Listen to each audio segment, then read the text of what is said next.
we're much more going to have to embrace and build a world that is respective of these walled or hedged gardens and how they show up. And I think that's part of our strategy has been kind of accepting that from day one and saying, if we have to live in this, let's not fight a battle for unification. Let's figure out how to do that segmented and fragmented approach and unify it ourselves or bring that together in a strategy.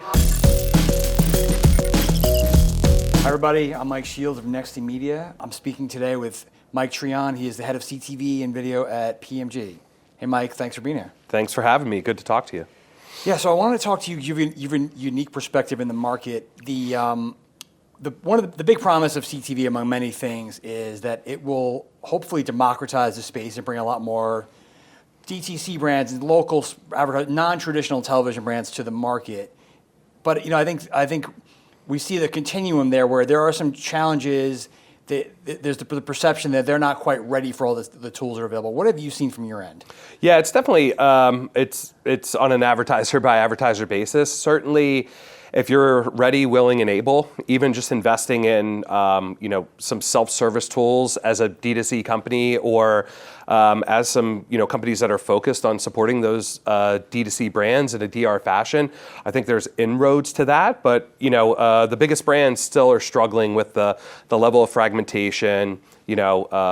Solving the silo between brand and performance and where it really fits, and how you hope to unify this space and what will come of that. So I think there's definitely challenges on either end, but we're definitely seeing more brands start to embrace CTV and even the fragmentation. And a lot of times those are the brands that kind of pre-adopted the DR linear strategy and are used to it and see those tools and know what they need to do to be able to optimize. But it's interesting to see, there's definitely an influx of the publishers and platforms addressing that market, whether it be, Hulu, NBC, Roku, and down the line. It's going to be an important piece of their business for sure. Now, I think the perception is there's so many of these small, mid-sized businesses are like the backbone of Facebook and Google, and it's pretty easy to log in, you go with your credit card, figure out the targeting and go. Whereas I don't know, at least again, the perception is that the TV tools aren't that simple, or these folks don't have the data to make the use of it that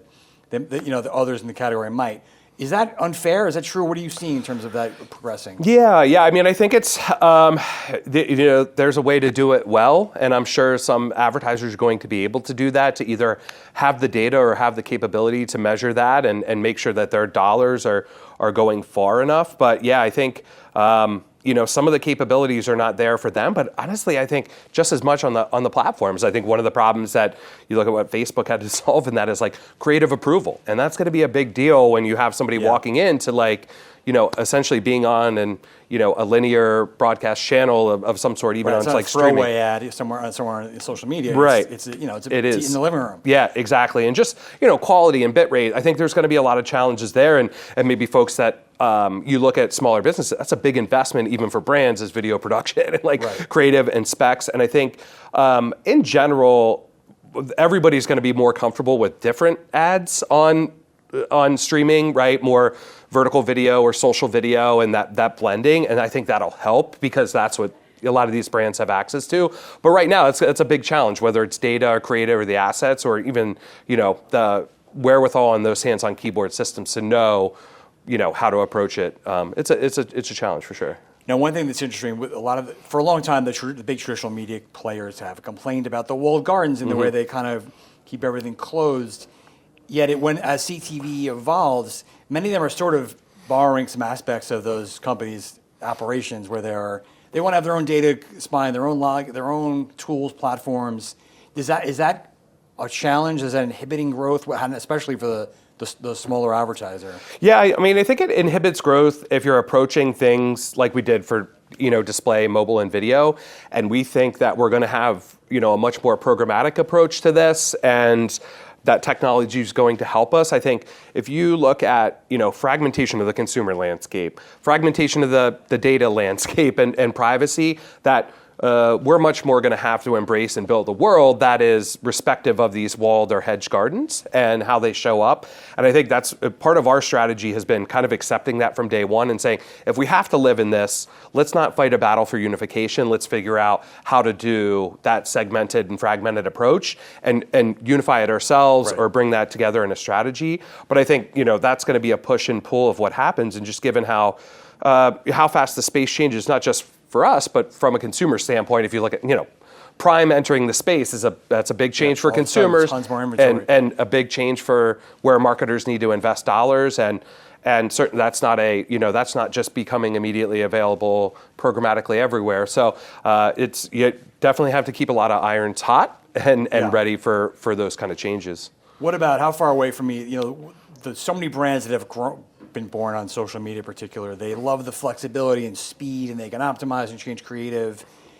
Is TV there? Is it far from being the medium where it's super malleable and it can operate at this kind of metabolism?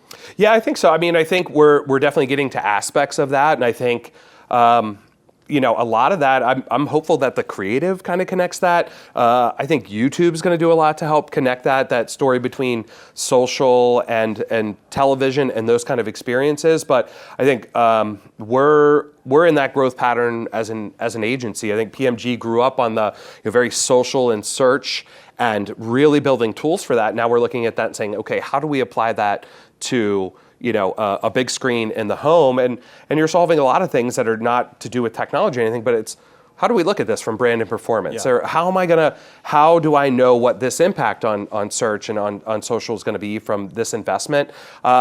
But we're trying to borrow where we can, the creative aspect or dynamic creative or messaging or what we learned or how we're unifying tools and being able to extend there. But, it's going to be, I think, just as much of a platform and walled garden game as what you're looking at in search and social and continuing to kind of invest that way. And it might change a lot more as we mature, but it's definitely a good basis for how we're going to grow.